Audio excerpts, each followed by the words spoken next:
Bu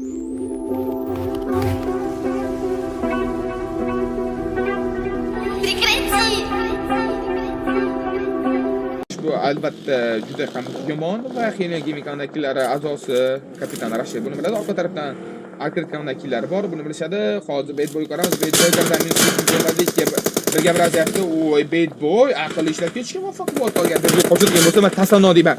Va orqa tarafdan Zerich ajoyib tarzda jamoasi uchun plus ishlab berdi va Falconni minus qildi.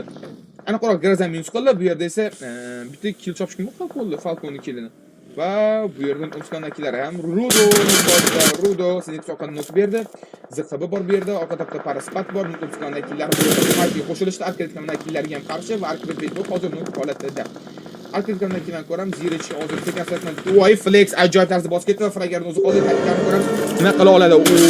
Ajoyib tarzda transferlik keyinroq ko'rsatmadi va Helion Gaming hozir mutlaqo minus bo'lib ketishdi. Bu yerda Arcade ham sekin astalik bilan minus bo'lishmoqda. Fragerni o'zi qoldi. Fragerni olib ko'ramiz. Turgan vaziyat orqa tarafdan, lekin to'liq qolgan X7 Esport ishtirokchilari bor degan kill qo'ydi. Gapirish uchun emas, Danat keldi. Ajoyib tarzda rahmat kattakon Danat uchun. Va Notutskanakilar sekin astalik zonaga kirib olishmoqda.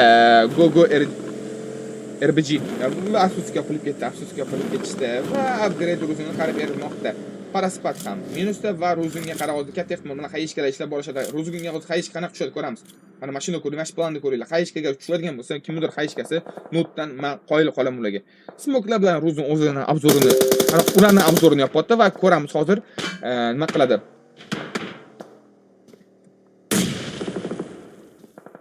Bo'ldi. Chatga qo'ygan shot beraverdim. Va Mauzi Ruzunga qarab Hayishkalar. Voy bu Tekinov qanaqa qo'yishga berdi?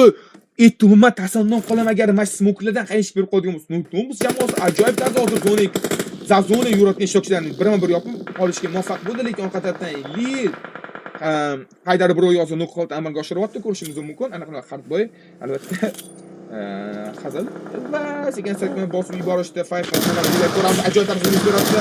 Falo va orqa tarafdan unga qarab berishga qo'yishgan. Xalix o'zi qoldi. Xalix hozir mazza qilish kerak bo'ladi. Hayishkasi bor, lekin uni ishlatib bo'lmaydi. Hozir sheringga qarab harakat qiladi. Diyor kelib bu yerga kelgan va uni sheriklar ham sekin astalik bilan kelmoqda.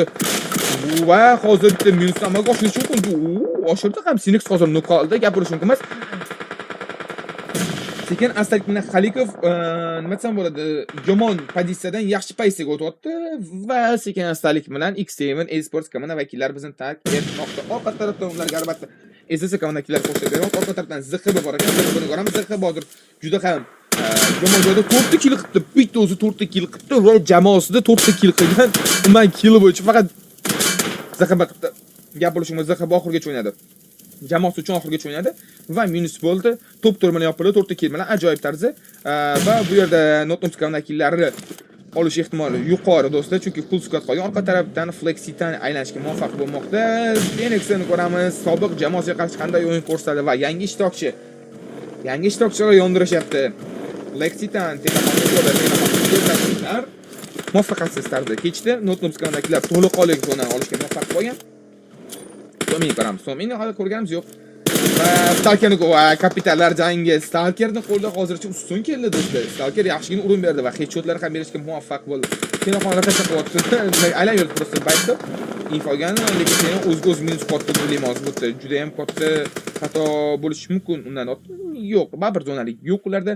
Zonaga kirishga kerak bo'ladi. Chap tarafda 5 ko'rnakilar ham sekin astalik bilan zonaga kirib oladi. Nottingham Faloguni qo'lga keltiribdi va Xalifni o'zi qoldi. Xalifni ko'ramiz. Hozir mana bir qilish kerak va baribir Nottingham yopib yubormoqda. Ikkiga to'rga bir vaziyat. Starker o'zi qoldi. Starker hozir perikil qiladi oxirgacha. Ikkita aptekasi bor, lekin Nottingham bu killni berish niyati yo'q. Tekin kelib yubordi. Tekin hozir agar mashkil olib ketgan bo'lsa, gap bo'lishi mumkin emas unga. Yo'q, katta ehtimol bilan olib ketmaydi. Agar Hayish qotmayotgan bo'lsa va Starker bor va Starkerga qarab mo'llikdan Nottingham jamoasi top 1 olishdi. Nottingham jamoasi ajoyib tarzda top 1 oldi va mana qaranglar. 2-2-4 do'stlar. Umumiy hisobda ularda 10 ta killigi bor. 10 ta kill Nottinghamda birinchi kartda va ular 20 PTS olishdi. Birinchi karton o'zida 20 PTS. Yangi ishtirokchilar, eski igroklar, eski kapitan, eski frageri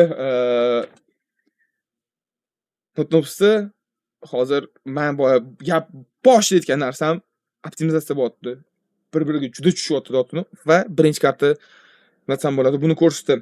Izdisida qaror kunlarini izdisi